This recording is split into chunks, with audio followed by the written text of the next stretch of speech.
All right, so I wanted to do for the people at home, you're going to continue to work on graphing just using input-output tables by creating tables with your domains and then figuring out your ranges. So I wanted to do an ed puzzle here for number 13 on page 5. So for homework, you only went up to number 11. So let me do this example here for you. So here, the function is y equals 6x minus 2. So again, our domain is our x values. So you set up a table. This is your x's, so they give you -2, -1, 0, 1, and 2. So now, again, I'm just going to plug these all in and then get my y values. A lot of this I can do mentally, but the first two, I'll write it all out here. So it's 6 times -1. Again, I'm putting that right in there for x minus 2. So that's -6 minus 2, which is -8. I'll do it for this one too. 6 times 2 minus 2 is 12 minus 2, which is 10. These I can do mentally. This is going to be, when I put 0 in there, that's 0 minus 2, which is -2. 1 times 6 is 6 minus 2 is 4. -2 times 6 is -12. Minus 2 is -14. So now that I have my function, my domains, and my range for my y's, now I can write this as coordinates. So -2, -14. I'm just writing it all out so you can see it more clearly.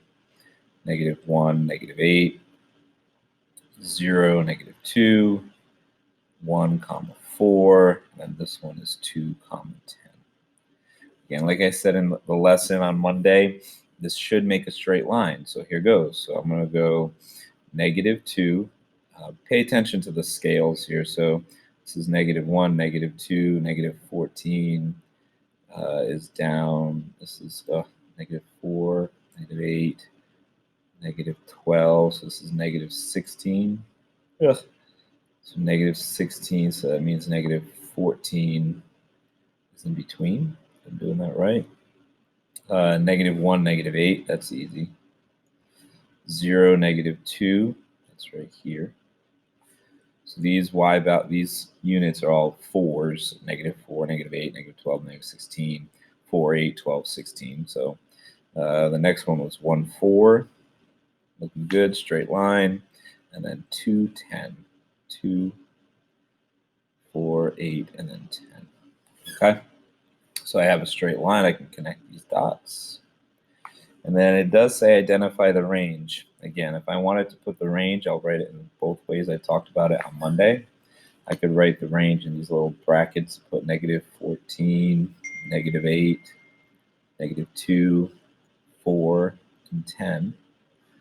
Or I could kind of just look at my range. Remember, range is your y values. So I'm going from here to here.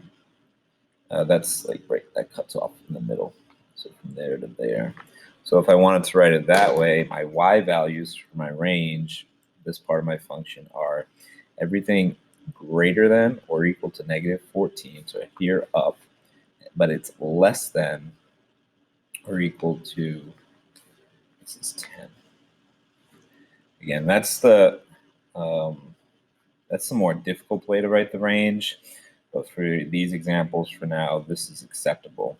But we're going to want to figure out the range this way going forward, because sometimes later in the unit, I'm going to be like, graph this function, but with the range or the domain x greater than 0, or, it's going to be a little bit more important to be able to understand this. But if for now you just want to list your y outputs, that's fine too.